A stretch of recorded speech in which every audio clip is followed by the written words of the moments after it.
5,500 drones.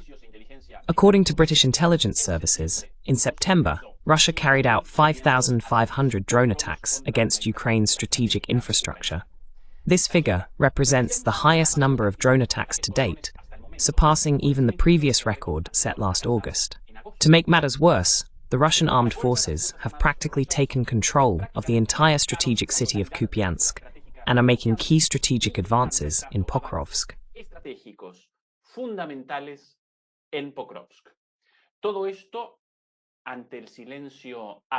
All this in the face of the absolute total radio silence from Western media, from the major Western news outlets. How much longer will Ukraine be able to resist the Russian offensive? Good evening, good afternoon, and good morning from Buenos Aires, Argentina. We begin transmission number 281 of Demolishing Myths Talks.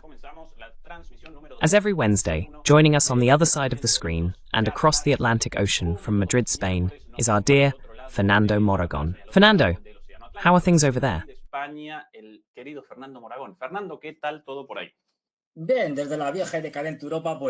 Well, from old and decaying Europe, we just keep doing what we do best, saying nonsense and doing crazy things. We're finishing off sinking this old continent, and in the end, we really are going to sink for real. I mean, like Atlantis. Same thing. We'll end up underwater because they'll drop a bomb on us and wipe us off the map, literally. But anyway, we keep provoking the Russians and all that, so cheerfully. Like that Polish minister Sikorski saying, no, if he passes through here. Not because we want to, because we don't. But if he passes through here, since the International Criminal Court says he must be captured, well, we'll capture him. What else can we do? Empty, hollow talk. Because, first, it's not going to happen, and if it did, they wouldn't do it. They don't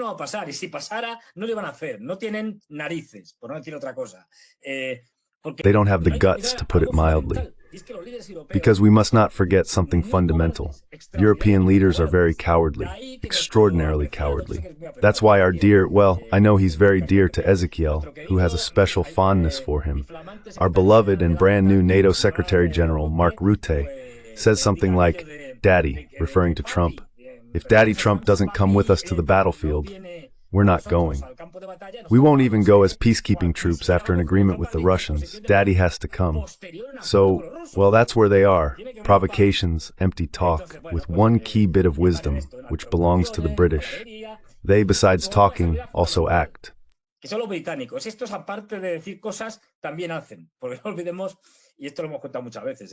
Because let's not forget, and we've said this many times, that, for example, the SBU, the Ukrainian Secret Services, who carry out a large part, the majority, of the terrorist acts and all kinds of operations, for example, on Russian soil, are directed and trained because they were formed after 2014 following the Maidan coup, and their operations and objectives are determined by the British Secret Services.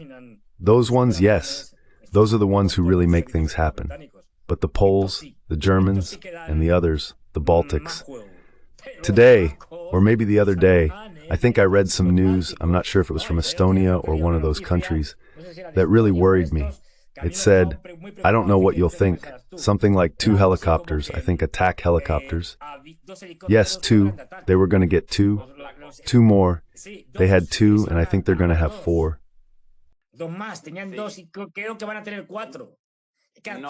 What do we do? I remember when in fact the Black Hawks were delivered to replace some old Russian helicopters. So basically, 2 minus 2. Do you think they can launch an attack with those 2 new ones they're going to get?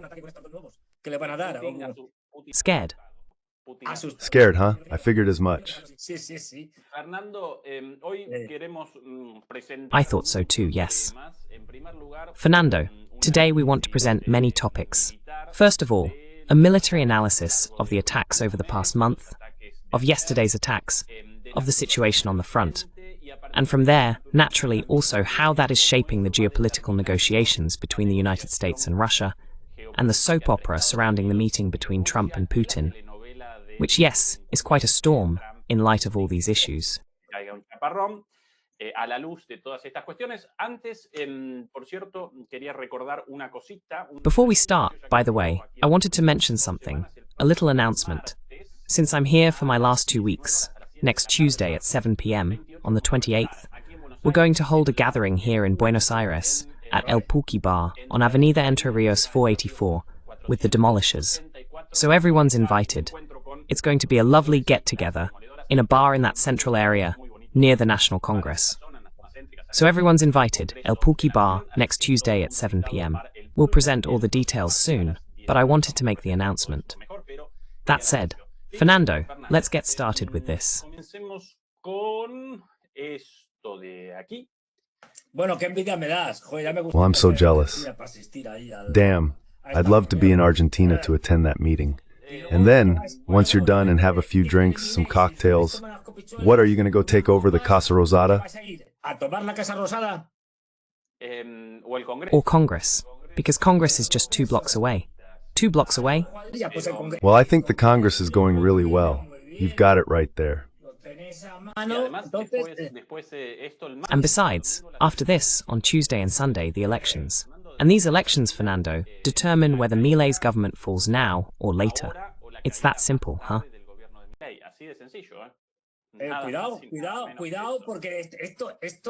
Careful, careful, because this is what they call a high-risk meeting. That is a high-risk meeting because they could easily say, we've detected a pro-Russian individual living in Germany, infiltrated by Dugin. Because you know Dugin is supposedly behind everything, according to the crazies, spreading information online and all that.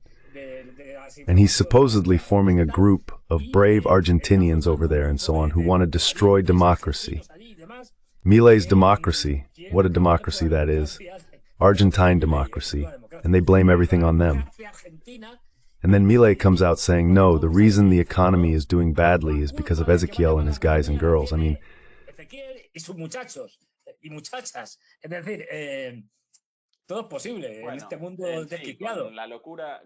anything is possible in this deranged world. With Milei's madness, without a doubt, anything is possible. Even an accusation as delusional as that one. But speaking of delusions, this piece of intelligence from today, British military intelligence, the military intelligence services, with the following statement today. Once again, the British military intelligence services. In September 2025, Russia launched approximately 5,500 one-way attack aerial systems, drones, against Ukraine. This represents a significant increase compared to the 4,100 drones launched in August 2025, a figure that was almost certainly limited due to Russia's attempts to show a supposed willingness to engage in meaningful negotiations.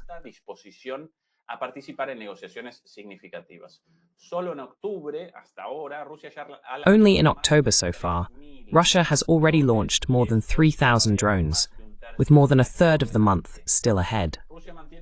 Russia is maintaining a high pace of attacks, having carried out 4 large-scale offensives using its long-range bomber fleet in September 2025.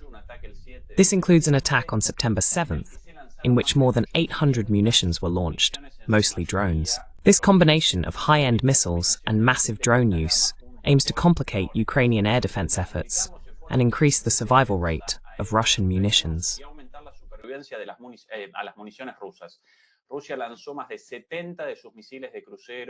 Russia launched more than 70 of its air-launched cruise missiles against targets in Ukraine in September 2025. Ukraine's critical national infrastructure has almost certainly become Russia's top priority target, as it seeks to degrade the Ukrainian power grid before winter, as it has done previously in the conflict. Russia carried out 4 large-scale attacks on Ukraine's strategic energy infrastructure in October 2025 alone. According to the British, the actual figures may be even higher. Fernando, how much longer will the Ukrainians be able to withstand this, considering the onset of winter and the now clearly deliberate decision to destroy critical energy infrastructure related to heating and also transportation, largely rail transport? What analysis can we make of this?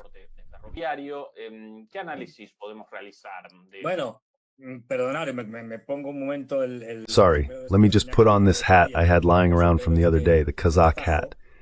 And now I take it off because, to do it physically, I take my hat off, ironically, to the British intelligence services.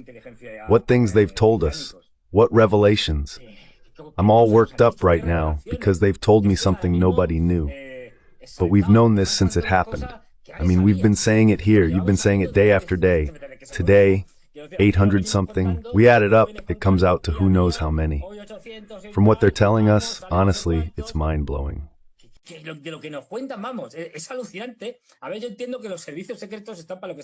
Look, I understand that the secret services are there for a reason, but come on.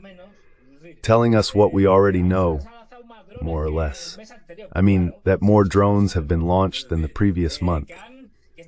Well, of course, we already know that they're attacking energy infrastructure. Really? How did they figure that out? I don't know. Could it be because of the bombings, the smoke rising, the flames and explosions at power plants that can be seen with the naked eye in videos, or if not from satellites? Honestly, the intelligence services know. They need to be renamed.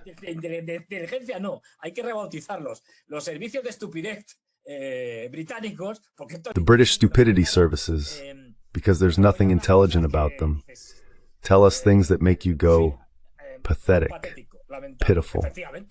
Indeed, the Russians are increasing and will continue to increase. And Ukrainian sources were already telling us, I think it was in August or July, I can't even remember, that probably, in the best case scenario, in the best case scenario for the Ukrainians, that is, by the end of the year, they would be at about 1,000, roughly 1,000 produced per day. So they're being produced, well, it can vary.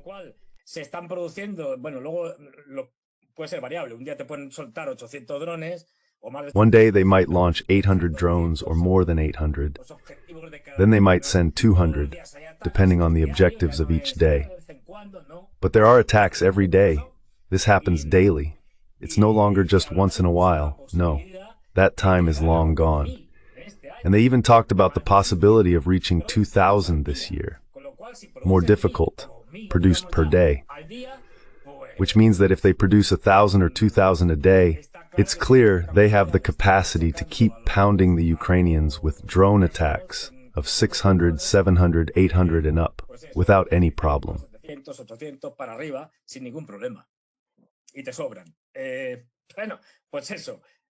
And you've got plenty. Well, so yeah, the Ukrainians, the British really. It's just that, we'll talk about the British in a moment, but indeed, let's not forget that this is public, confirmed by both sides. Even if it's not exact, because, well, there are different factors to consider, it still gives us an idea. To give another piece of data, one of the well-known, very well-known ones, so far this year, in the exchanges of war dead, in combat or whatever, in the exchanges that have taken place, the Ukrainians have returned about 300 bodies, that is, fallen Russian soldiers. The Russians, on the other hand, have returned more than 12,000. I'll check it right now, I have it here. Indeed, Russia handed over to Ukraine from January to September. We're not counting October yet since it's still being tallied. We'll see what happens and what's left of the year, which will obviously be more. Russia handed over 12,389 bodies, and Ukraine handed over only 317. If we were to take this literally, which we shouldn't because the difference isn't really that big, it would come out to a ratio of 39 Ukrainians for every Russian killed, which is absurd.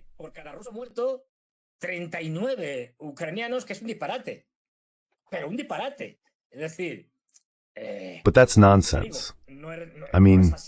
Like I said, it's not like that. There wouldn't have been 31 Ukrainians killed for every Russian soldier, because then the war would be over. Ukraine would have no population left. But it's not that extreme. It does give us an idea, though, of how things are going, and now the British come here acting surprised. But I have to say, regarding what you were asking, that's the million-dollar question. Because I've already said several times that they were on the verge of collapsing, and they haven't collapsed.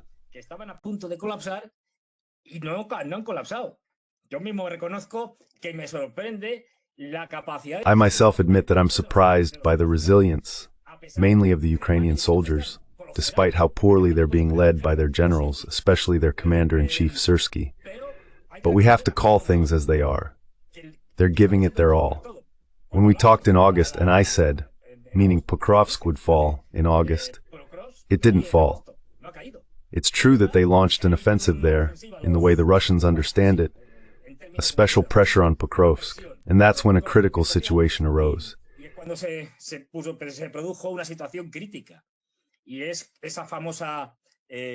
it's that well-known offensive, let's say, in the Pokrovsk area toward the north, that practically led them to cut off one of the highways, the one that connects, I think it's Pokrovsk. Don't quote me on that. Pokrovsk with Sloviansk and Kramatorsk. To prevent that from happening, which would have been a tremendous disaster, not only because of Pokrovsk itself, but also because of the consequences of the northern advance, which could have ended up encircling Sloviansk and Kramatorsk from the rear in the future, and also to prevent Pokrovsk from falling. Because let's not forget, by August, Russian troops were already fighting inside Pokrovsk, so the Ukrainians had to throw in everything they had on hand and then some.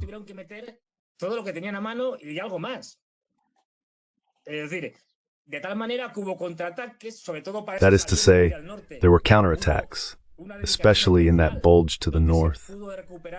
There was a special effort, part of it was recovered, and since then things have been like this. There we have the famous bulge. Since then there have been Ukrainian counterattacks retaking certain positions, Russian counterattacks taking them back again. In other words, some have been more or less defending, others attacking, then attacking the defenders again. And well, with a gray area that's very hard to define. Not so much because of the gray area itself, but because of who held what, given all the confusion, the different sources, and the lack of precision.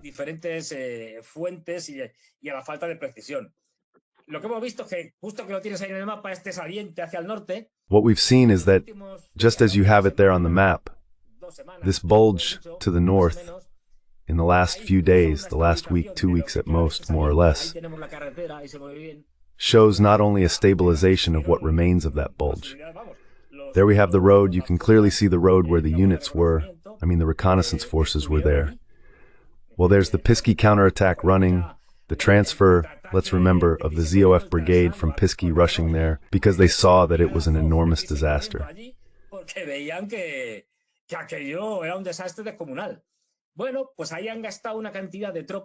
Well, the Ukrainians have spent a tremendous number of troops there to eliminate that salient. Tremendous. And they've had to devote a huge amount of resources. In the end, as I said, over the last 2 weeks or so, the Russians have stabilized the remaining part, even expanded it, and now the Ukrainian counterattacks are much smaller. They've basically run out of steam, run out of the ability to respond. That's what everything indicates. But Krops, we'll talk about it calmly in a moment. Krops is almost unanimously considered by both Russian and Ukrainian sources to be about to fall.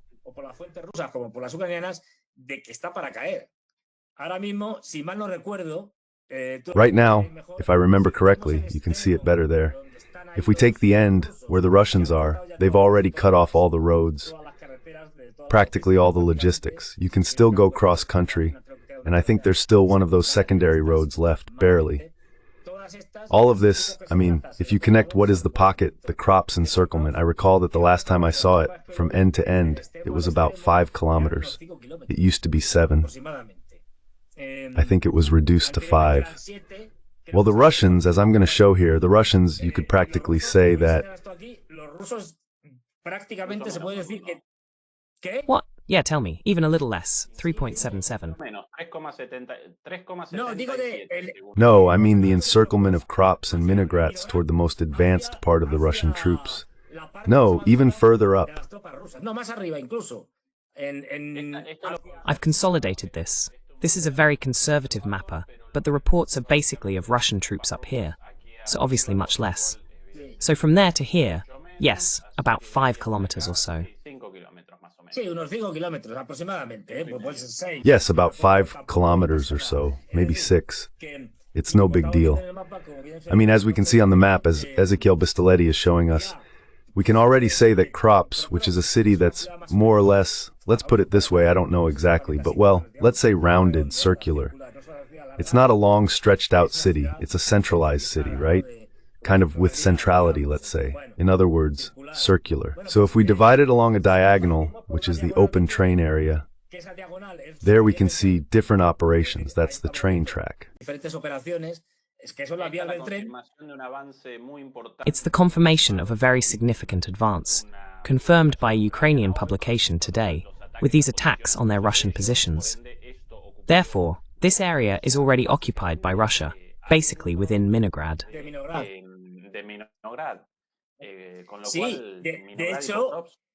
Which means Minograd and Korobsky are living on borrowed time. In fact, the second to last thing I was able to see was that what we were being told was that the Ukrainian forces in Minograd, the ones in the north, were trying to withdraw through what remains of that corridor, which, even if it's across open fields or dirt roads and so on, they were trying to pull back or were already doing so, while those in the south were holding their ground precisely to make that withdrawal easier. While the northern troops pull out, the southern ones hold, and then they try to withdraw themselves, right? With some degree of order, as much as possible. And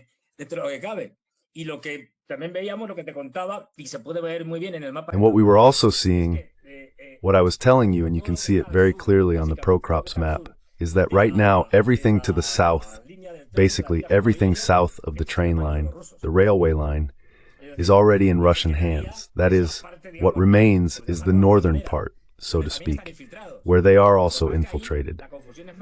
The thing is, the confusion there is greater, and the Russians don't yet control that northern part overall. But as for the station and all that train line that splits the city in two, that's already in their hands.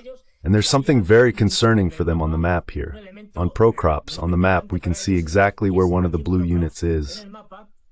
There, no. More. Let's see, on the road, on the M30. On the M30 that enters Procrops. Yes, that's right. There it is. Indeed, here we can see that the Russians in red have physically taken control of it. And they've also cut this other one, a single railway line, this one that's the H32, the M30, meaning a secondary route. So there are no longer any proper roads for Procrops to enter or exit. Basically, it's cross-country and at night.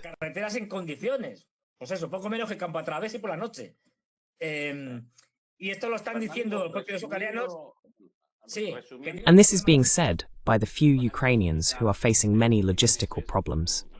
Your military analysis of the past few months, basically the following has happened. Until August, the Russians were making steady, continuous advances in the context of a war of attrition.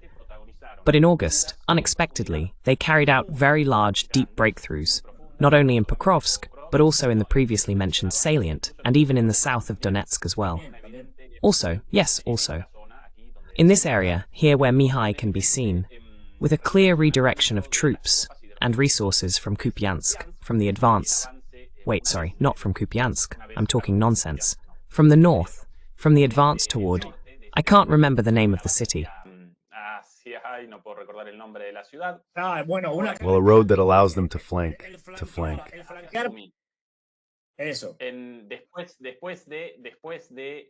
After the reconquest of the territories in Kursk, an offensive towards Sumy began. At one point, they made very rapid advances until those advances came to a halt. Then they redirected the focus of their attacks toward Pokrovsk, toward that previously mentioned salient, toward the south of Donetsk. And that caused a breakthrough in sparsely populated areas, poorly defended by the Ukrainians, with deep advances like we hadn't seen in a long time. The Ukrainians responded, around September, by reconquering part of that territory.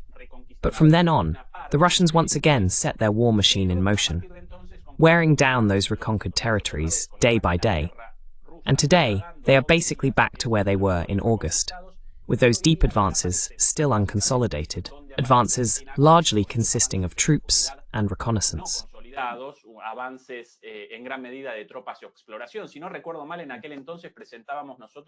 If I remember correctly, back then, we, Fernando, showed that video of Ukrainian soldiers caught off guard at a gas station in Pokrovsk, suddenly ambushed in what they thought was a city completely under their control. and then they were being machine gunned and sped away as fast as they could down a street, down a road there, in Pokrovsk.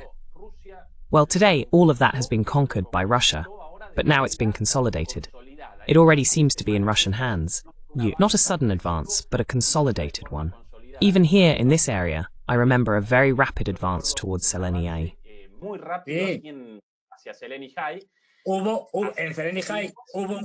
In Zelenia, there was contact, remember, a Ukrainian contact. The Ukrainians retook Zelenia, advanced again, and the last thing I've been able to see today is that Ivanivka, this place here where they had entered. Ivanka, that's it, I always mix them up. Ivanivka, of which they had taken a small part, has now been completely captured, as can already be seen. And this already belongs to Hipopetrov. That is, this is no longer Donetsk, this is Tisipo Petrov. So they also recovered from those local counterattacks carried out by the Ukrainians, and all those counterattacks have been lost. That is to say, not only that, but the Russians have advanced further.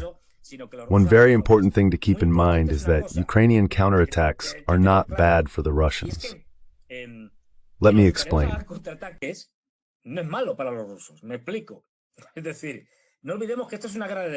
That is to say, let's not forget that this is a war of attrition and positions. Therefore, the side that attacks always, even if it has, as in the case of the Russians, numerical and military superiority, an actual air force, unlike the Ukrainians, who can be hit with glide bombs, and so on. Well, attacking always costs more than defending. It has always been that way, except in very rare cases. The fact that the Ukrainians have to attack means greater losses of Ukrainian soldiers and more wear and tear, which is why it suits the Russians for the Ukrainians to launch counterattacks, because it wears them down more. The Russian objective is not to conquer territory. Territory is taken as a consequence of the war, of advancing while the Ukrainians retreat. But the goal is not to conquer territory. It is to destroy the Ukrainian army.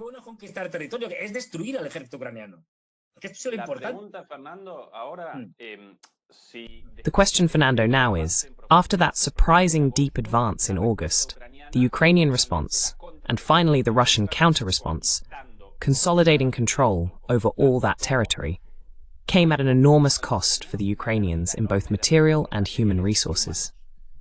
Now, in this situation, in which Russia is also accompanying what's happening on the ground with deep strikes against critical infrastructure, and after Ukraine has already deployed so many reserve troops for that failed counterattack, could Ukraine once again respond to a deep Russian advance as it did in August, or is it already at the limit of its capacity to react?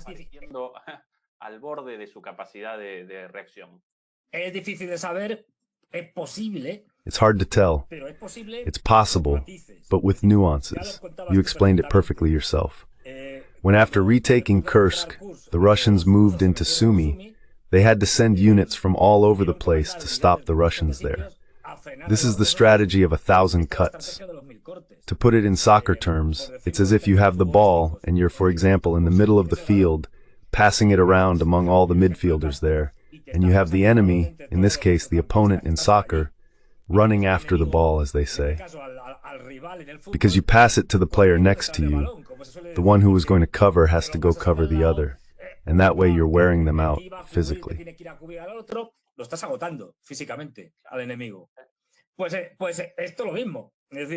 Well, it's the same thing, meaning you're wearing it out. Maybe you can muster the strength to patch up the hole the Russians open, but that ultimately comes at the expense of your overall capabilities. In other words, you've got a hole, the Russians tear something open somewhere, and you can go there to patch it up, poorly. But then the Russians take advantage and tear something open somewhere else. Like with Sumy, when you've gone up to Sumy, up there, then in Prokhorovka, bam, they hit you hard. So then you have to do the opposite. Those who were in Sumy have to go back down again. That's what it's about. They might be able to carry out localized counterattacks.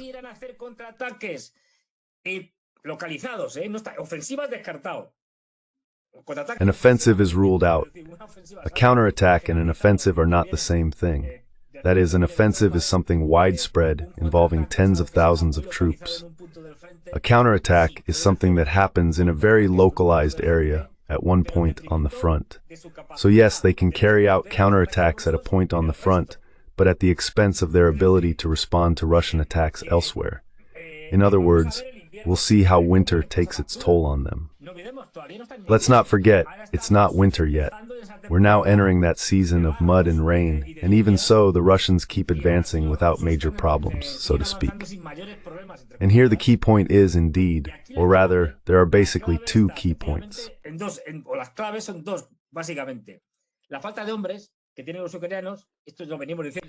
The lack of men the Ukrainians have, we've been saying this all year, since last year, that is, the shortage of men. Even Westerners acknowledge it. Even Trump has said it. That they don't have them, of course. Even if you send them Tomahawks or the Death Star from Star Wars, they don't have people to operate it. And then the second point, which is very important, is what's keeping the Ukrainian army going. The drone war. And this reminded me of an analysis, one of many I read, that said, the great revolution of this war we're witnessing. The war in Ukraine, that is, the NATO war, let's never forget this. NATO against Russia in Ukraine. This is key. It's not a war of Ukraine against Russia or of Russia against Ukraine. It's NATO that's behind it. Otherwise, this would have been over in 2 days.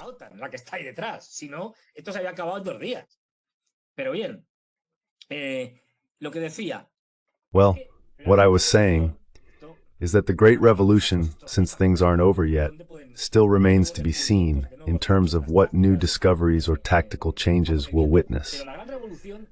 But the real revolution is indeed in the field of drones.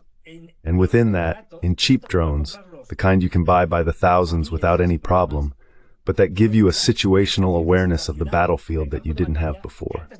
And this allows both sides to know what's happening along the front line, about 20 kilometers to one side and the other, more or less since that varies, but with pinpoint accuracy. This allows the Ukrainians to defend themselves better because they can see what the Russian troops are doing, basically constantly, man by man. The Russians too, they're doing the same as the Ukrainians. But as I said, that allows them to keep everyone under control, and as soon as 2 Russians move, they can send an attack drone to eliminate them, just to give an example.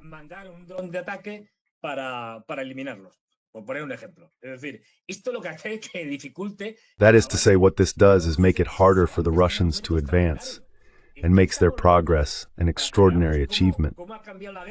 We're seeing, just to understand how the war has changed, how there is absolute control of the area where the fighting is taking place by both sides.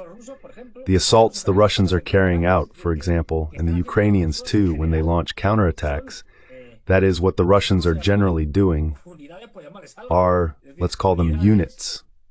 For lack of a better word, separate, autonomous units of between 2 and 4 soldiers entering from one side and another 2 or 4 entering from another. In other words, the idea of something relatively small like a platoon already seems extraordinarily large.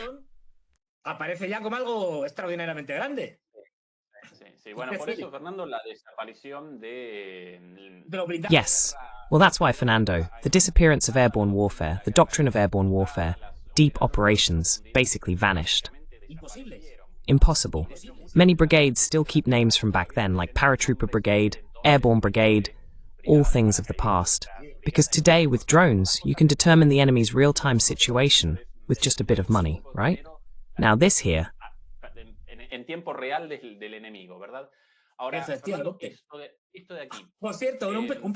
By the way, a small detail, a footnote, well, or maybe without a footnote.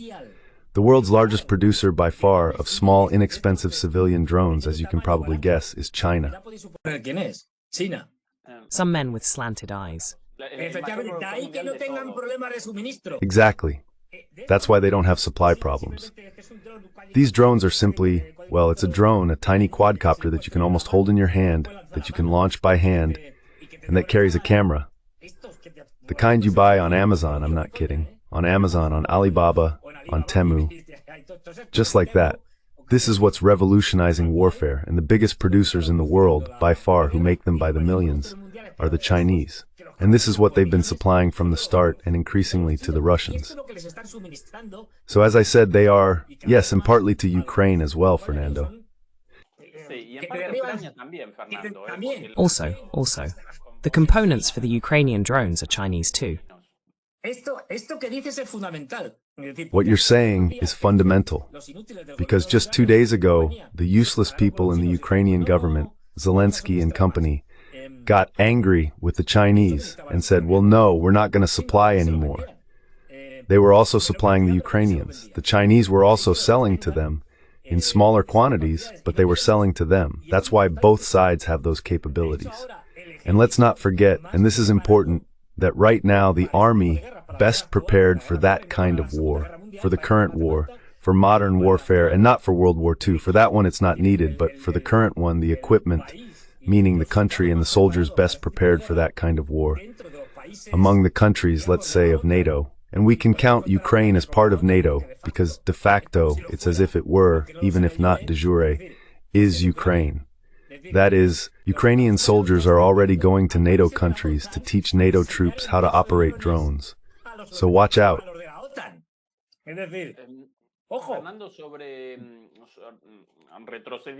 Fernando, going back to the issue of Russian advances and the Ukrainian defensive response, where they were unable to respond with counterattacks to those advances, here in Kupiansk.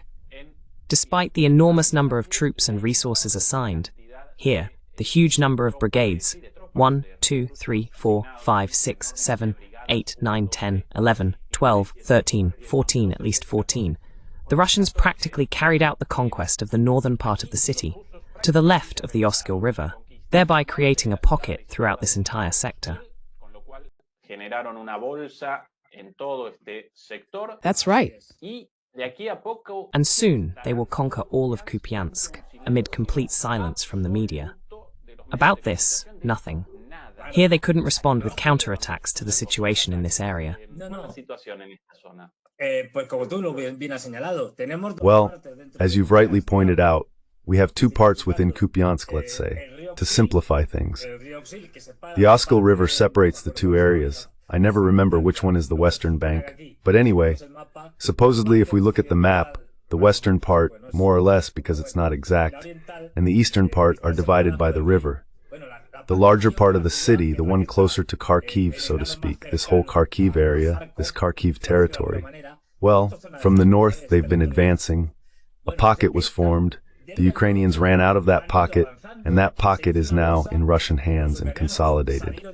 From this part of the city, as you point out here on the map, there's almost nothing left. You just have to look at it. There's a gray area there, far to the south, which they'll end up taking in a few days.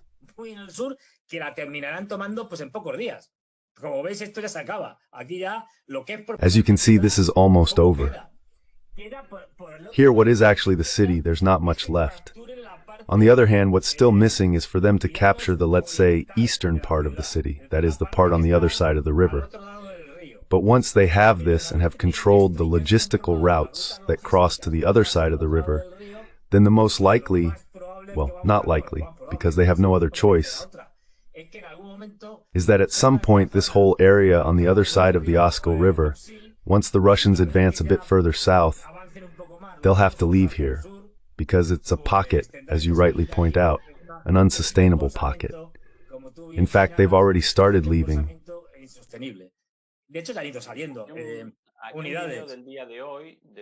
Here, today's video shows Ukrainians documenting Russian advances, Ukrainian attacks on positions taken by the Russians, and as always, the way they respond, how they can respond. You can see the little drone there, with drones. When they respond defensively to Russian advances, they do it with drones. They have no other way.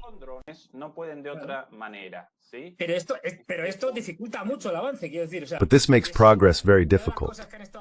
I mean, one of the things they've been doing over the summer, not the only thing, but yes, has been attacking factories of all kinds and sizes. Large factories as well as small workshops, almost like in your own garage, where Ukrainian drones are assembled or manufactured, precisely to prevent all this. Even so, it's very complicated because, well, the ability to replace these small drones is very quick and easy. And the Ukrainians, to be fair, have become experts in drones. They've had no other choice, of course. That is, right now, as I said, They're the ones who know the most about short-range drones, whether for surveillance or attack. And when it comes to coordinating those drones to form defensive lines, they're the most knowledgeable. I mean, neither the French, nor the British, nor the Germans have any idea.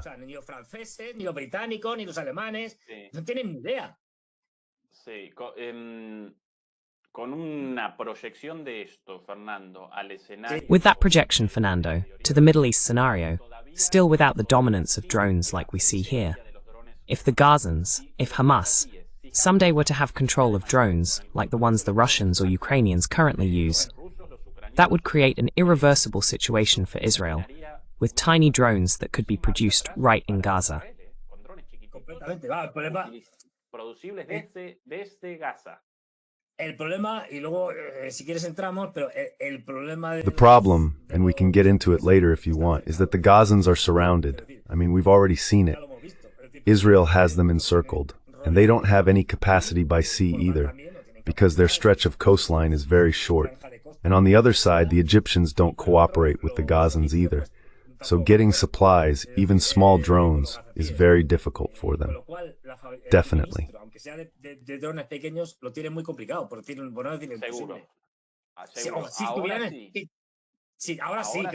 Now yes, but let's remember that when the situation in Gaza was more flexible, shipments of goods from Qatar, including pipes later used to manufacture the famous rockets of the Gazans, made possible the constant attacks with those small homemade rockets.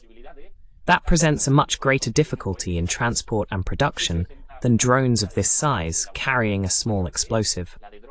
Once Gaza is opened, if Hamas rebuilds its forces and begins developing in that direction, it's a different scenario in terms of both defensive and offensive capacity, looking ahead. That's why Netanyahu also cannot, at any point, resume the supply of materials to Gaza, because Hamas would immediately reactivate its capabilities, even beyond what they had before.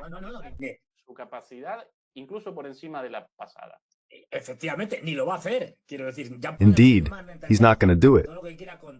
I mean, Netanyahu can sign whatever he wants with Trump, and he can sign, well, that the Gazans are given, let's say, gold bars. That is to say, he's not going to do it. In fact, he's not doing it. Even for all the hyper-controlled humanitarian aid, it's not like they're smuggling in whatever they want. No, it's extremely controlled. He keeps suspending it every now and then. Like, no, now, just because I feel like it, I'm suspending the entry of aid. And then, well, Washington puts a bit of pressure on him. Where do you think you're going? And then he says, all right, fine, I'll open it and let a few more trucks through. He's controlling it.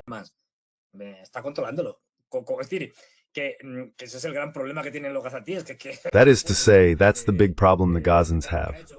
Those Trump agreements lasted only as long as they did in practice, until they got back, above all, the hostages who were still alive. Once they were recovered, the generals went on, let's say, using peace the way they always have, in their own way. Right?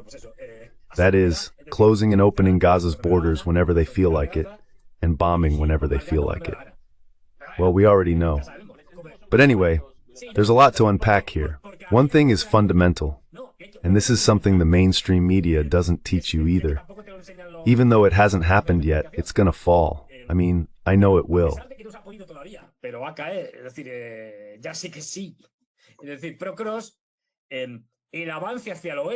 That is to say, in Pokrovsk, the advance toward the west has been very significant and has continued. Pokrovsk is up here, but they have kept moving westward, both through Dnipropetrovsk, where progress has already been made to some depth, and through Donetsk, the area just below Dnipro. We can see it now. They have already crossed the last major line of fortified cities and are advancing toward Huliaipol, which is another hot spot. We can see it there indeed. Here we have, look, this is Uspenivka, one of the key locations. There it is above. Uspenivka is one of the crucial places. There's a chain of towns here. Most of them have been taken. Essentially, only Uspenivka remains, and once they take it, and that won't take long since they're already advancing, they will have crossed the river, which was another barrier.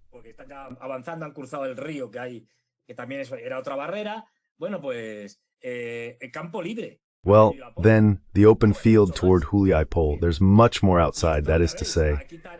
And this, As you can see, here we have the Russians, the famous Poltavka. They had already taken that one, and there's Huliai-Pol. So as you can see, they've taken this whole line of small villages, one after another, diagonally toward Huliai-Pol. And the next step, they're also advancing from here. But anyway, the next step is to keep moving west toward Huliai-Pol. That gap to the west is crucial.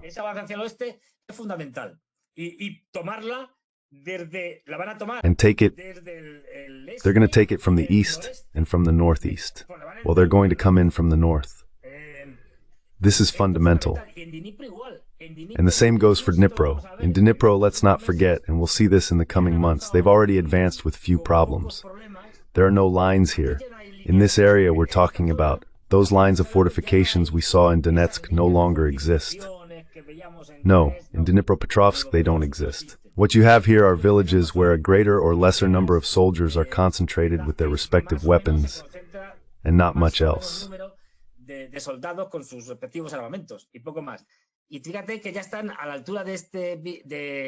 And notice that they're already near Vesneve. It's practically unpronounceable. Visneve, yes, they're right at the gates of Visneve. They've already reached this point, and the major distribution center they're expected to advance toward, no later than this winter, is the one marked Prokrovske, not to be confused with Prokrovsk. Here, the roads from the north, south, east, and west all converge. Exactly as we can see on the map, these roads coming from all directions are used to supply the Ukrainian front. Indeed, as Ezequiel Bistoletti points out perfectly, this is the next objective, and we'll see that it won't take them long to get there because they're advancing quite rapidly. Logistically cut off, the Ukrainians are having a lot of trouble providing support to Huliai-Pol from the north.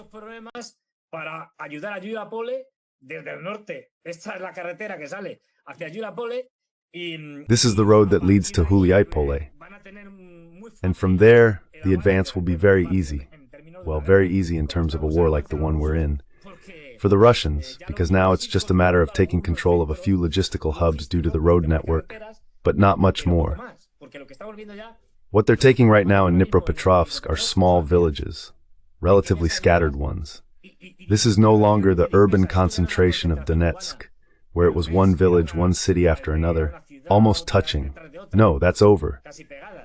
And what are they doing now? And this is important too. What are the Russians doing now in terms of deep strikes? Let's not forget that one thing is the front line and another is deep strikes. So what are the Russians doing?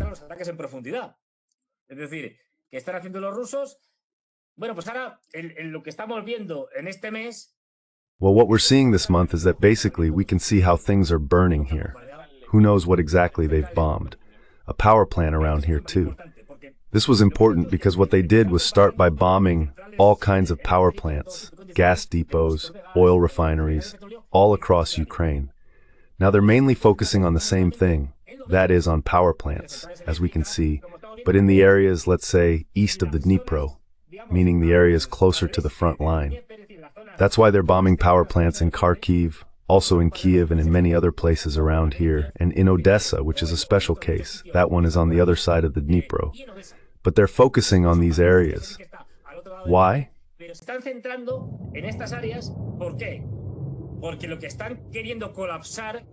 Because what they're trying to collapse, and it's difficult, given the robustness of the Soviet-era energy system, are precisely those areas relatively close to the front. The regions that supply, let's say, energy, gas, and all that. They're focusing these attacks on places like Kremenchuk, for example, which they're destroying. But notice that in Kremenchuk, I don't even know how many times they've attacked it. I've seen all kinds of explosions, and still, they haven't completely taken it down because of its resilience and the repairs. It has to be said, the technicians from Ukrenergo, the electric company, for instance, are doing everything possible and impossible to fix it. But Ukrainian officials themselves are already saying publicly that a very harsh winter is coming, that there will be outages, especially on this side of the Dnipro, very long outages, and that there will only be electricity for a few hours a day.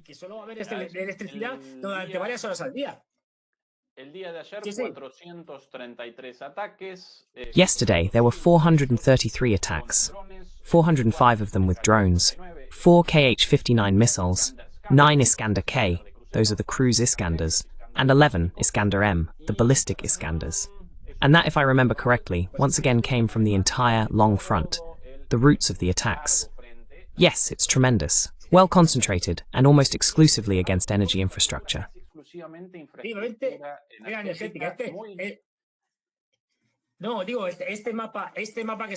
No, I mean this map they're showing is very revealing because you can see very clearly here with those colored lines, yellow, red, and so on, the different areas where they're concentrating. That is the eastern side of the Dnipro. And look, you can see it perfectly here. The areas controlled by the Russians where there obviously aren't any missiles attacking, that is Crimea, the parts they control in Kherson, Zaporizhia, Donetsk, and Luhansk, which they control almost entirely, and how they're attacking this whole area and leaving it without power.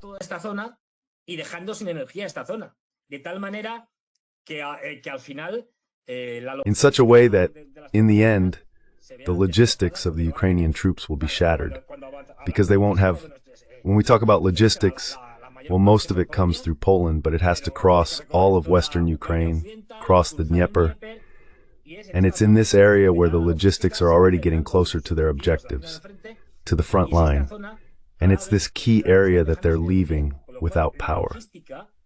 As a result, logistics in this area, already relatively close to the front, will collapse. In short, you'll be able to move things across the border between Poland and Western Ukraine, but you won't be able to do anything in Eastern Ukraine.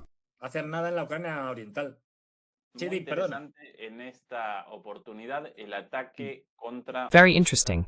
This time the attack was against a plant located in the Odessa Oblast, not in the city of Odessa, far to the south, practically on the border with Moldova. Here as well, this one here, I don't remember the exact name, Izmail. Energy infrastructure was also destroyed at the Izmail plant in the Oblast, in the province of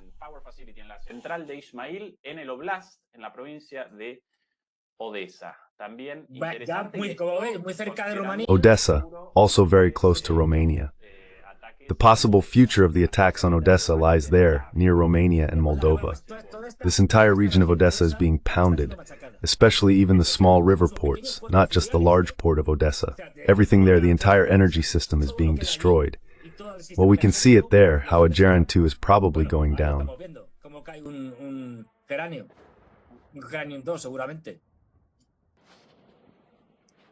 And of course, I mean, when you're all the territory of the Dnieper to the right, this is music.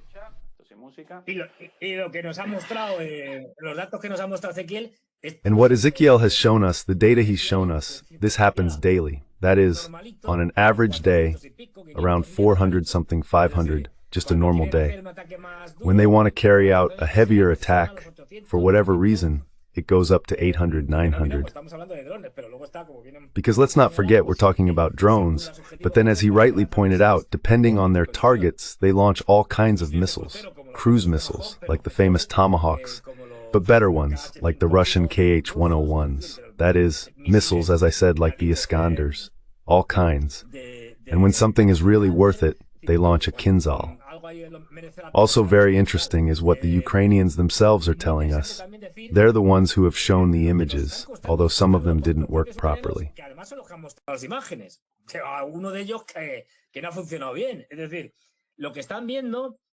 That is to say, what they're seeing is that the so-called glide bombs, those that were originally dumb bombs, very dumb at first, were fitted with a kit so they could glide and be guided by GPS and so on, turning them from dumb bombs into ones capable in principle of reaching 60 to 80 kilometers.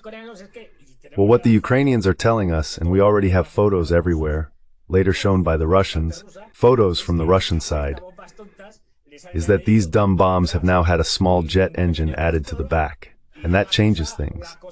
In other words, we're going from attacks at 80 kilometers to, according to Ukrainian sources, a range of up to 200. This means that from the front lines or from aircraft, these bombs are launched from the Russian side, they don't cross into the Ukrainian side, they can now strike at a very considerable depth. It's no longer about hitting something 20, 30, or 40 kilometers away, but something 200 kilometers away. Chinese-made reactor. Yes, it's true. Engines and reactor of Chinese origin, but they sell it to you as an engine. What you use it for? Of course, dual-use technology. But almost everything is dual-use technology. If we get strict, I sometimes say it's a bit silly, but just to get the idea, a kitchen knife is also dual-use technology. I can use it for civilian purposes, meaning to cut a steak, or I can use it to kill someone. Just like a computer, any computer, the laptop we all have at home, that's also dual-use technology.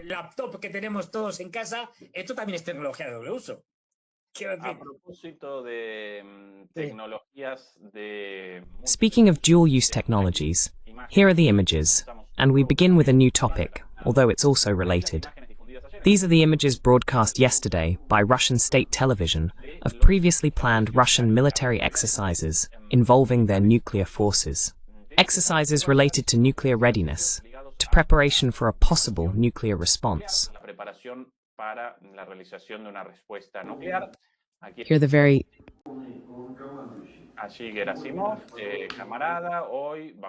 Good morning, dear colleagues. Good afternoon, comrades.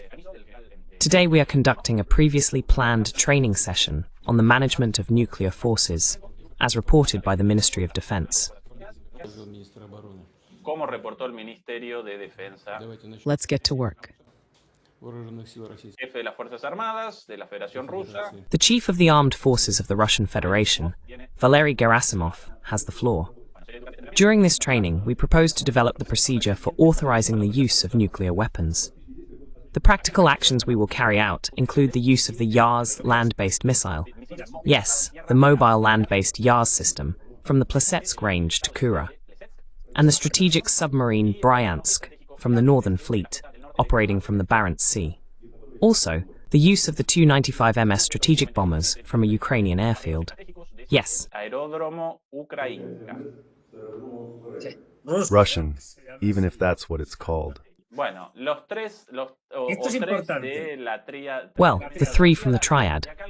And here, some images while Fernando begins his analysis. I'll be showing some images in the background. This thing about Bryansk, the submarine, pressing the button. It's more complicated. I mean, this whole pressing the button thing, like they say in the movies and all that. Well, as we saw in the video, I mean, Putin must be desperate. Really desperate. Ah, no, sorry, this thing about the silo. From the silo, yes, a silo is launching a Yars. The Yars can be launched from silos or from mobile platforms, meaning from a kind of truck, like the one we see here. No, this is a silo, so they can launch it from there. Let's see, they're launching it from Plesetsk, which is a cosmodrome. That is, although missiles are also launched there, its most well-known function is that one. Right now there are 3 cosmodromes in Russia.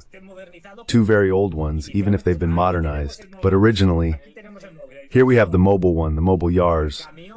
The truck, now this part is going to lift up, they remove this. How scary. The cap, the fairing, and now we're going to see how it launches a piece of this. How does this remind you of the Thunderbirds, a puppet series from the 70s? Very good. Very good. I think it was Asva's turn. And here, taking off. In some countries, they translated it as Captain Scarlet, if I remember correctly. But with these images of the launches, and here's the submarine giving the orders. Look. Well, several things. First, Putin must be desperate. I mean, desperate because he's saying, I don't know anymore. I mean, you've seen it. This is televised. They've put a military cameraman in the submarine to show how we launch from land.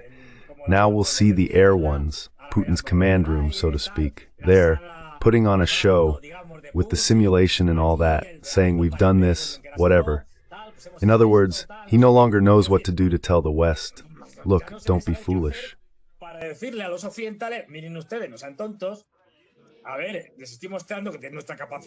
Look, I'm showing you our nuclear capability, how we're launching intercontinental missiles. All of these are strategic. I mean, don't be idiots. Stop escalating in Ukraine. He must be desperate. I mean, even the dumbest person can understand this. So yes, he must be desperate. That's the first thing. And of course, Russia has an advantage. Since it's so big, it launches from the Plesetsk Cosmodrome, the one we've seen, which is in the northern region. Here you can see the launch more clearly. It's in an area relatively close, in Russian terms, to the border with Finland, just to give you an idea.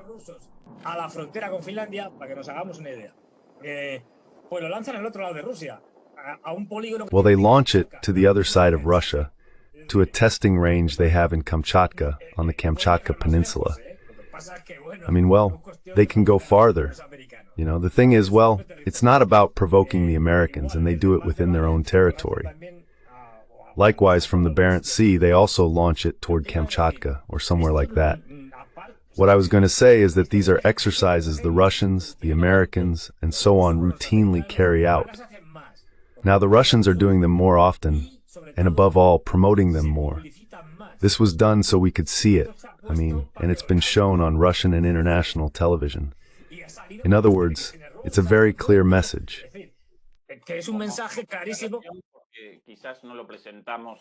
Maybe we didn't make it clear. These are all intercontinental ballistic missiles with multiple nuclear warheads. They can be launched without a nuclear warhead, but they're obviously designed for a nuclear strike. So the message is quite clear.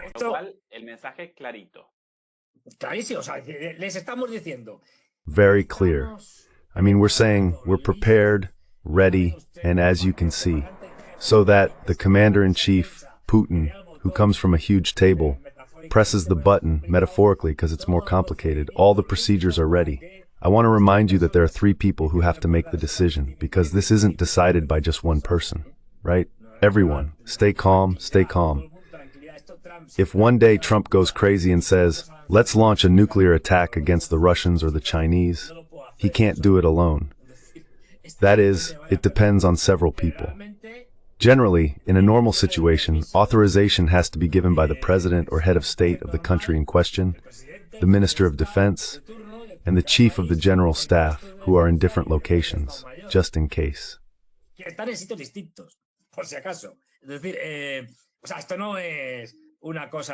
That is to say, I mean, this isn't really a thing. No. But anyway, all of this is staged by saying, look, this is what's really going to happen. Not like now, as a test, a rehearsal, a simulation ultimately.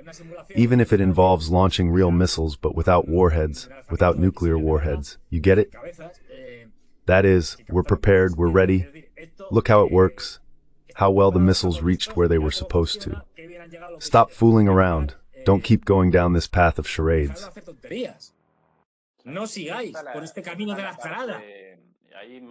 There are images of the triad, of the strategic bombers, as part of this nuclear triad. Of course, the Russians have a problem here, and it's that they're too, how should I put it, rational, and they think that someone equally rational will receive that message and behave according to the message they're sending. But of course, on the other side, you've got a bunch of lunatics with no common sense. That's the problem. They say, no, what we've seen, it's nothing, it's not a show of force, it's just to scare us. But the Russians would never, ever dare to use this, not even tactical nuclear weapons.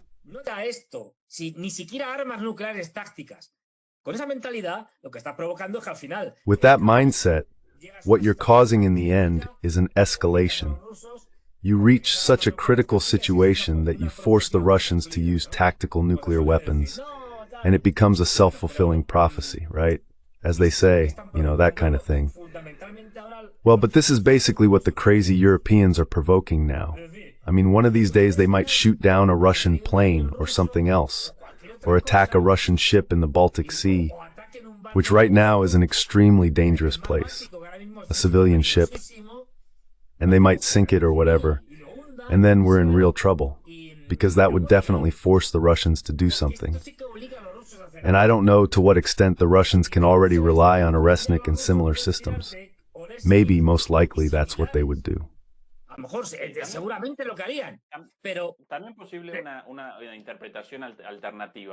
An alternative interpretation of this message is also possible, Fernando.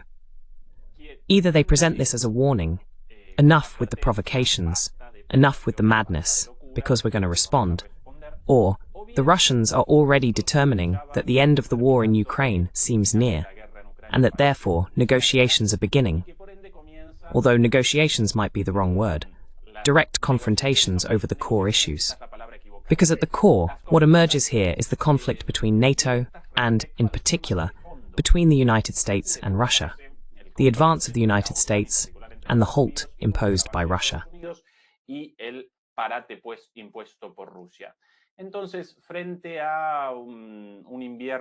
So, facing a quiet winter, perhaps Ukraine's final one, negotiations begin on the treaty or the renewal of the START treaty, the reconfiguration of the European security space. And the Russians want to start already with a preview, a message about what they can do beyond Ukraine. That's also conceivable, perhaps not necessarily mutually exclusive in their messaging, both things at once. In connection with all this, the Russian Deputy Foreign Minister, Sergei Ryabkov, made very interesting statements about the nuclear agreements between the United States and Russia, almost all of which have now ended. Only one remains. This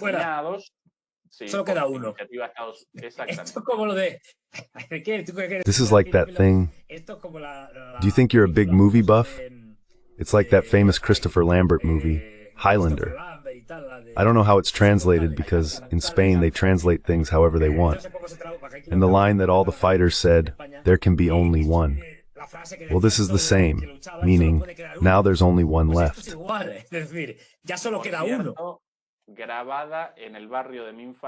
Filmed in the neighborhood of my childhood, number 3, in the National Sanitation Works building, in the Villa Devoto neighborhood, the neighborhood where I grew up.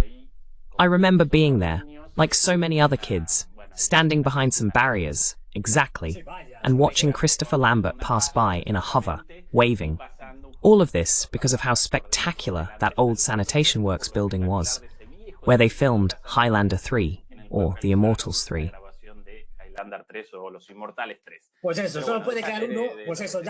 Well, that's it. There's only one left. I mean, we only have one arms treaty left. Not all of them were nuclear, but many were. And it's the most important one, the Strategic Missile Treaty. In other words, the missiles that would be used, to put it simply, in the event of a full-scale nuclear conflict.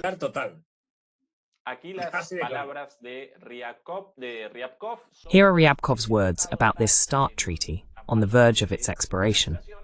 If the United States rejects Russia's proposal for the new START treaty, the nuclear threat will increase, but Russia will continue to guarantee its own security. Moscow's proposal will only be viable if Washington shows genuine reciprocity. Let's recall Moscow's proposal to renew these treaties, despite the refusal so far. At present, there are no conditions for meaningful dialogue between Russia and the United States on non-proliferation. This is due to some nonsense Trump said about how dangerous nuclear weapons are, when, a few days ago, I say ironically, it was he who decided on the unilateral withdrawal from practically all military, nuclear, and non-nuclear agreements.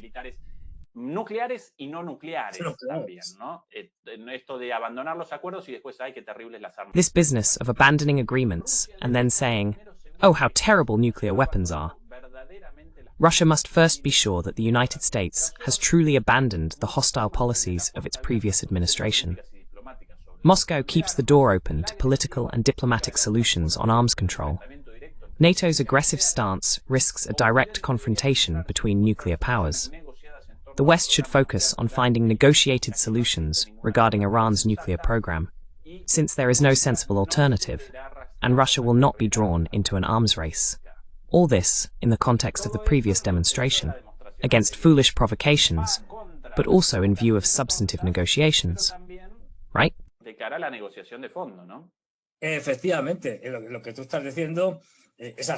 Indeed, what you're saying is correct. That is, the Russians have already said, let's be reasonable. You've pulled out of all the nuclear and non-nuclear arms treaties we had signed, and there were quite a few. That is, first the former Soviet Union and then Russia, with the United States and NATO. And now there's only one left, which is the most important one. If we enter an arms race, it's a race to try to neutralize the other's nuclear capabilities in a hypothetical nuclear war that would destroy humanity. We're at the highest point. We're no longer talking about short-range missiles, even if they're nuclear. Well, those tactical ones, no. This already shows us the erratic positions of Trump. Well, they have a certain logic, but of the United States in general, which are always short-term.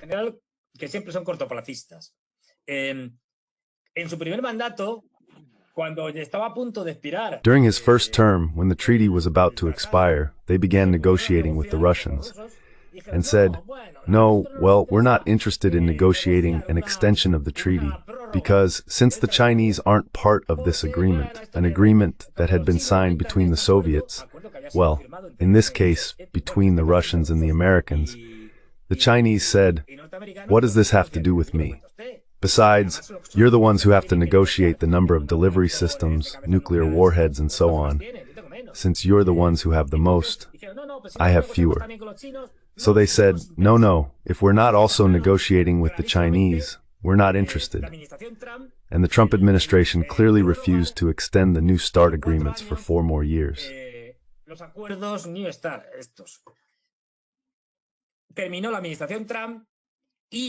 Trump administration ended, and the newly arrived Biden administration said, yes, fine, we'll extend it for 4 years, we'll get this issue off our plate for 4 years, and then we'll see. Well, those 4 years are coming to an end. They finish in February of next year, roughly 4 months from now. And what the Russians have done, quite logically, is say, look, since right now the positions are practically irreconcilable, let's give ourselves another year under the table, because these things are done under the table, until things are more or less settled. Let's give ourselves a 1-year extension. We'll extend what's already in place. Both sides commit to complying with the treaty, and well, we'll take a year to keep negotiating and see if we can find a solution to this.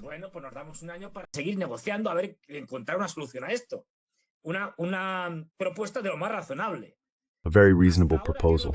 So far, what has Trump done? He hasn't responded, neither yes nor no. Then he said, well, because now Trump is trying to play. That is, now Trump finds himself in the opposite position. Let's see, we've gone from Trump in his first term not wanting to negotiate to Biden wanting to negotiate. But since they were able to extend it for 4 years, they said, hey, let's extend it and we'll see. Because they knew that, especially as the term went on, and starting in 2022, with the special military operation, they already knew that the Russians had superiority in quality, though not in quantity.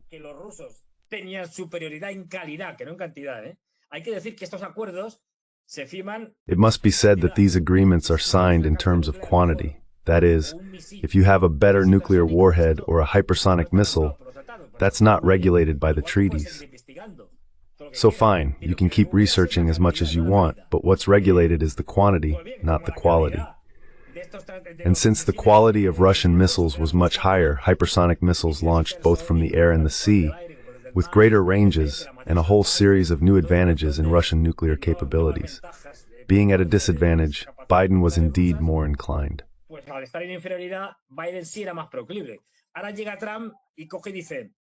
Now Trump comes along and says, on one hand I want to negotiate, but I'm going to play hard to get. In other words, let's drag this out and see what happens. Well, let's hope that Trump, even at the last minute, says, all right, yes, we'll extend it 1 more year and I'll get this burden off my back. But anyway, here we are as always with a Trump administration that's very hard to predict and is also a circus of crickets. It's the same as the first time, with a bunch of contradictory voices within his administration, advisors, secretaries of state, defense, the CIA, the FBI, and so on. One says one thing and another says the opposite.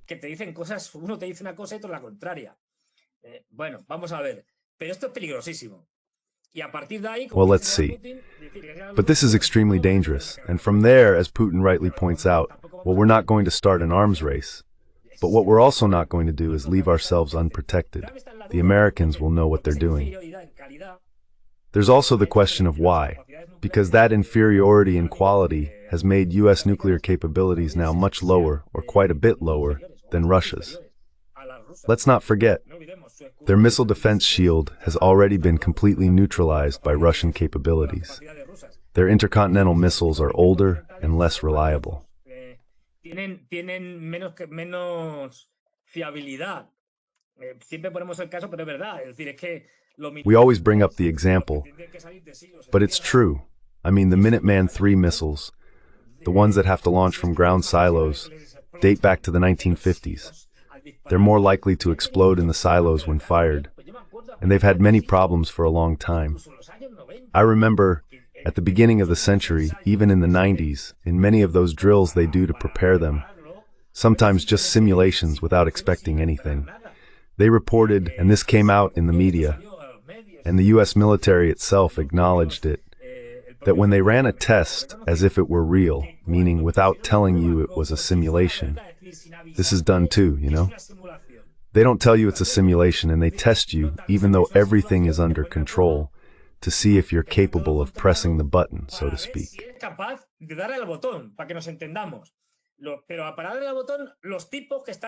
But when they press the button, the guys in charge of the nuclear missiles, the 3, 4, or 5 who are there in the silos, the officers and all that, receive the order, hey look, we've been attacked, Russian missiles are flying, hit the button. And they believe they're really pressing the button. Well, in those tests, the failure rate was overwhelming. A number, I don't remember the exact percentage, but around 30 to 40% couldn't bring themselves to press the button because they thought, this is the end of humanity. Exactly like that. And the psychological factor here is key. In those tests where supposedly, where those in charge of launching the nuclear missiles believed they were actually launching them, many of them refused to do it.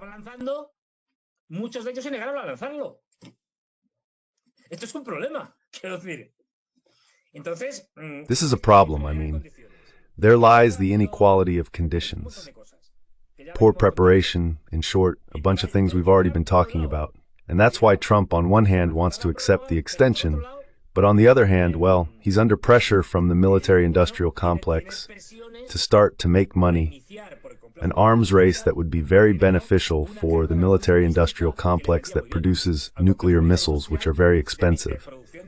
In other words, to renew a very old nuclear triad. So they're pressuring him not to accept it, and saying, go ahead, don't worry about it, we'll take care of it. We, the military-industrial complex, will make you some great missiles and nuclear warheads you're going to love. That's what the Americans are up to.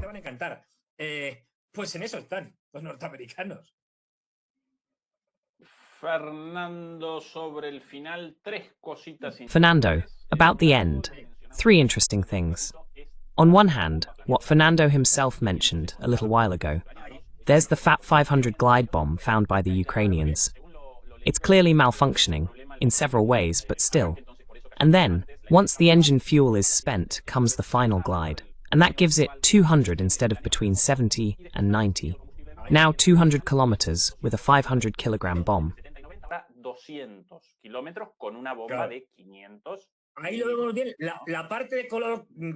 We can see it clearly there. The dark green part is the bomb itself, from which they've removed, if we look at a typical bomb, the usual rear section where it has a kind of circular fins, and so on. That part that goes on top or underneath, depending on how you look at it, has been removed, and they've attached behind it the white or whitish lighter colored section, which is the part of the, let's say, rocket.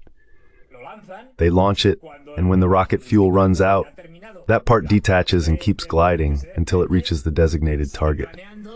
And that's what we're seeing there.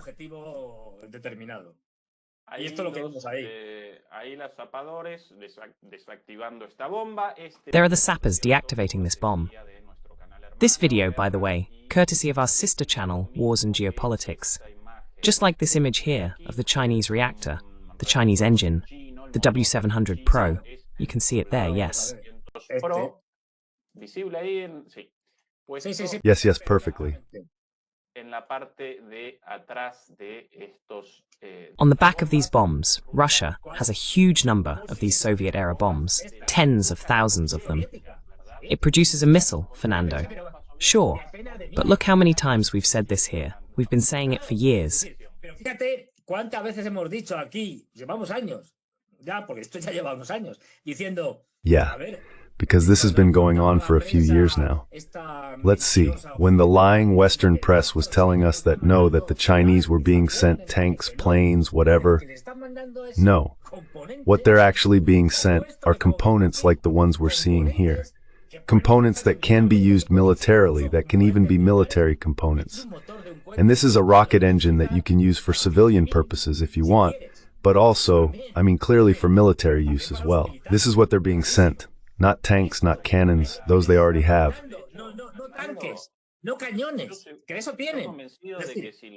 I'm convinced that if the Ukrainians want to buy this engine, the Russians would sell it to them too. Of course, without the bombs, without the planes. But the Chinese, basically, yes, they sell goods to everyone.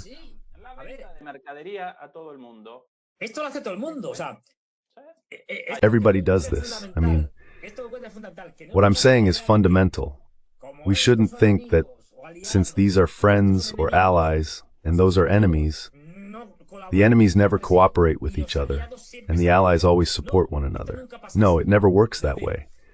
I mean, it's one thing for the Chinese to be interested in the Russians winning and to do what they can to help them win. And they know that with their industrial capacity, if necessary, they'll help them win. But in the meantime, they keep doing business with Ukraine, because Ukraine is a very important country for China, with many large investments. I mean, one thing doesn't cancel out the other. Just like we're seeing that the Americans, well, are going after Trump, especially on intelligence matters and so on. And the Russians, because they make it possible for all this missile weaponry and so on, guided systems and long-range aircraft to reach their targets. Without them, they couldn't.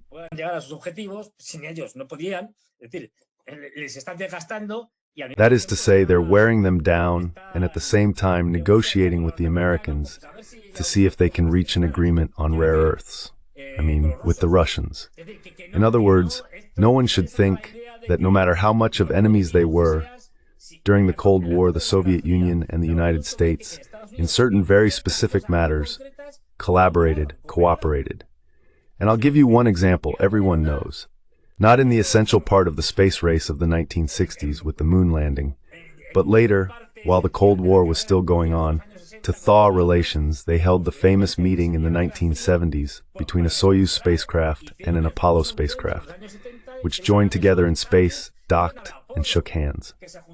Just to give an example, collaboration, exchange of technologies, because you have to understand the other's technology to design a docking device and know how things work. In other words, when they want to, when it suits them, they cooperate, even if they're sworn mortal enemies.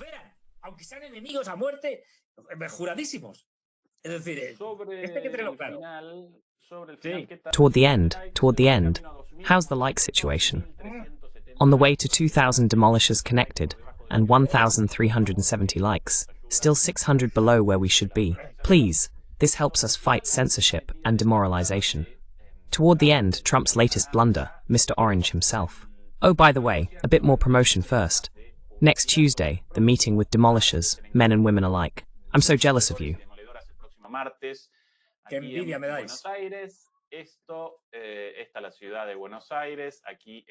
Here is the city of Buenos Aires. Here's El Pulqui Bar, on Entre Rios Avenue, between Venezuela and Belgrano.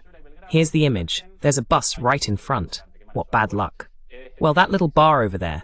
Next to it, a butcher shop and a bona fide coffee shop. There's Entre Rios Avenue. Fernando, if you go a couple of blocks ahead, you reach the National Congress, right before the Plaza del Congreso. Not yet? There it is. You can see the dome. Exactly, this is the National Congress. Here's the Plaza del Congreso. This is a historic cafe on the corner, now finally reopened.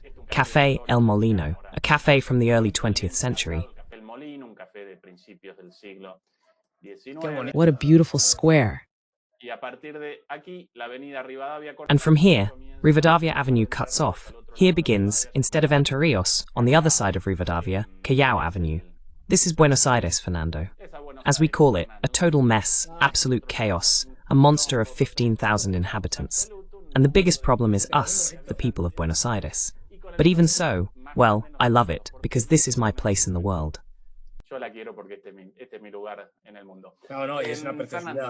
Of course, and it's perfect, but come on. Look, you all know, I can't go physically, but, well, spiritually, metaphorically being there, I'd love to go, so you can all go on my behalf.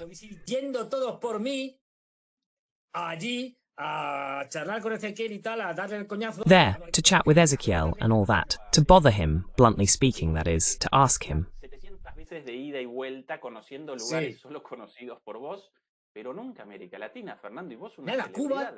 But never Latin America, Fernando? And you nothing. Cuba, nothing else. Only Cuba. Well, we'll have to talk to the respective governments. With Milei's it'll be difficult. I don't think with Milei. But anyway, with others who are more aligned and so on, so they can start inviting us to visit Argentina, Uruguay, Bolivia, I don't know, Venezuela, Colombia, all the way up to Mexico.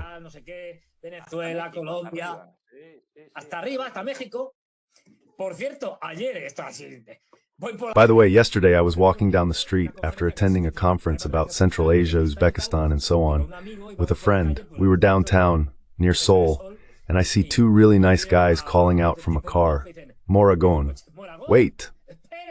I said, oh my God, we're Mexican, we're here, we wanted to say hi, take a picture, you know, that kind of thing. I said, all right. They came over, two Mexican brothers, very friendly.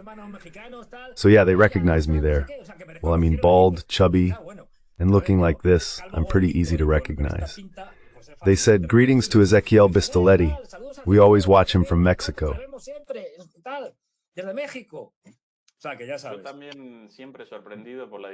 Me too, always surprised by how widely our talks and the channel are shared. Now, for example, even at the airport, recognized by Spaniards traveling through Frankfurt and such. I'm always surprised, always pleased, you know. Well, Fernando, we've had more impact than we ever imagined. Anyway, good luck, good luck. Obviously, we've put a lot of drive into all this, a lot of heart. Here are the remarks about Trump regarding Argentina. Trump supposedly wanted to help Argentina in this situation, right before a total and absolute economic crisis, a default, and the fall of Milei's government. He announced a loan, but just a few days later, he set a condition.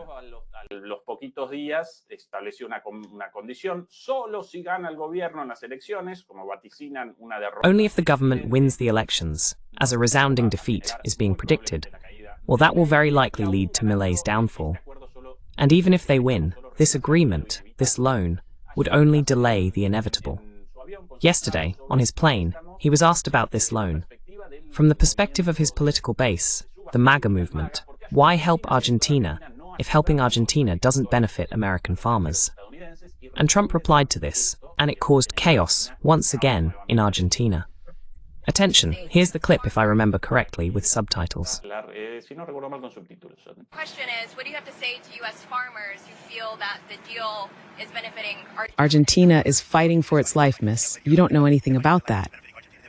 They're fighting for their life. Nothing is benefiting Argentina. They're struggling. What do you mean? They're dying. All right, they're dying. What do you mean by They're dying. This is a lead lifeline for Milei, this guy. Just winning, and now they're dying. This is the arrogance of the loudmouth. Look, Argentina is in terrible shape. People are starving, they're fighting for their lives. The continent is going to collapse. But it's true, Fernando. The election of Milei's government is real. This is a government that has died waiting for the knockout. And supposedly Trump was going to help him. That's the hope of these representatives of the United States in an occupation government. And in the end, they created a lead lifeline. They're dying. They're dying. And yes, indeed, Trump, rightly so, caused chaos here again. A run on the dollar, a rise in the dollar's price, a drop in Argentine stocks, the bonds, all of it necessary until the departure of this disgraceful figure and the beginning. But do you think you really understand the issue? Vale, pierden las elecciones y además por goleada. That they lose the elections, and by a landslide too, right? Mireia would try to cling to whoever supports her. I don't know, the ruling classes, whatever that is, the business sector, I'm not sure, cling to something somehow, meaning she might try to survive any way she could, even by taking anti-democratic stances. But anyway.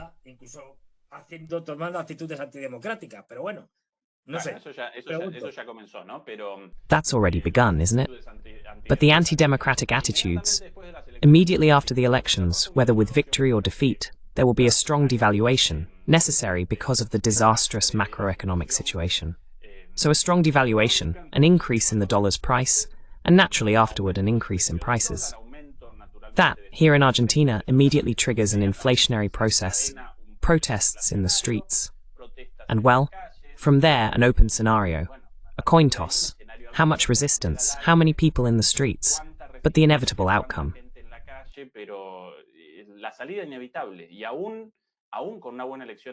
And even with a good election result for Milei, devaluation is also unavoidable, along with economic chaos, because they created a policy of borrowing to keep the dollar cheap. Now things are extremely expensive in dollars.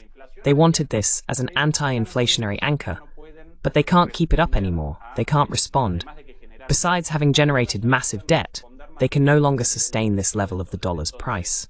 They must carry out a devaluation, and once that happens, a run and an inflationary process begin, and then come the protests and social unrest. And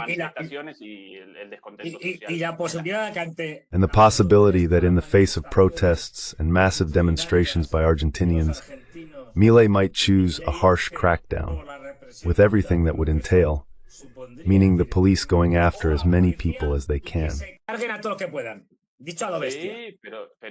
Lucky beast. Yes, but him with that policy already.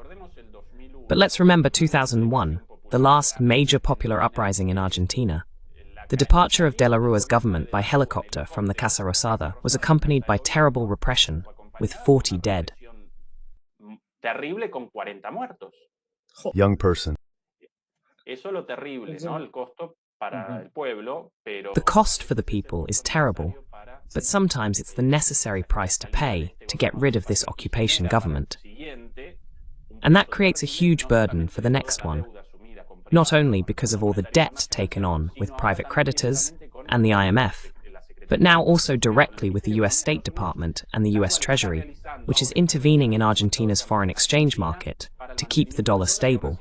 Even so, the dollar keeps getting stronger, and they're going to want that money back.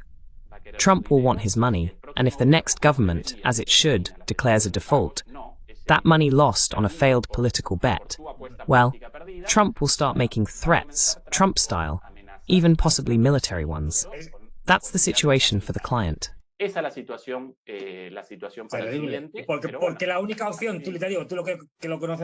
the only option, you know this better, the only option that Trump obviously won't allow would be for the Chinese to come to the rescue, to put it clearly. Well, we're offering you some conditions to save the Argentine economy, which is an important economy, better than those of the Monetary Fund, better than those Trump's loans. But of course, this is unfeasible since the Americans, the United States, will oppose it. But it would be the only option, let's say, to negotiate with the Chinese, if it weren't for Trump, a more manageable Chinese bailout.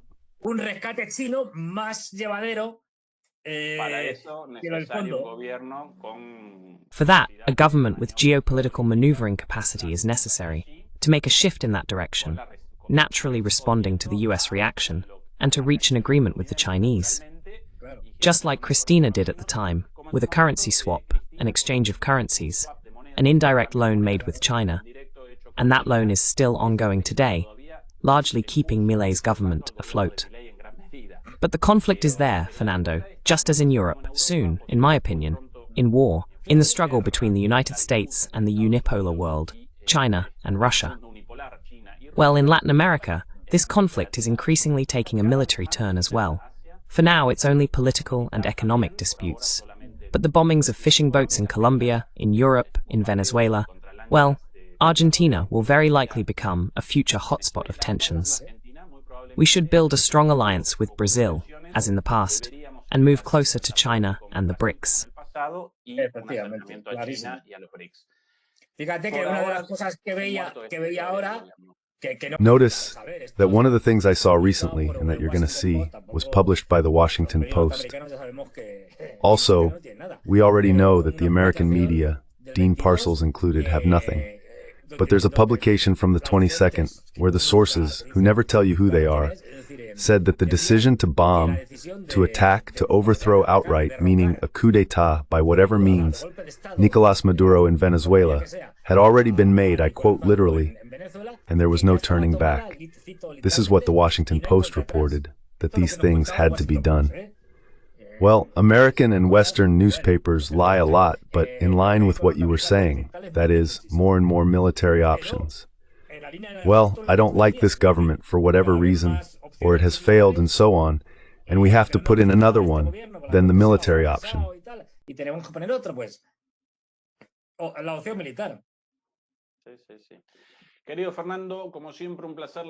Yes.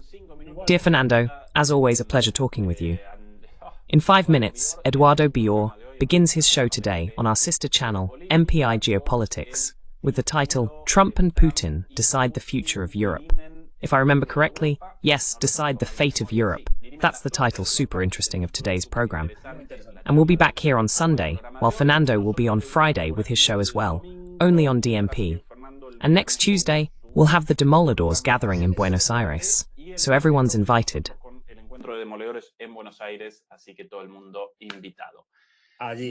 Devastating. Yes, devastating. I plan to take attendance from Madrid, so see you later. A hug, Fernando. Bye-bye.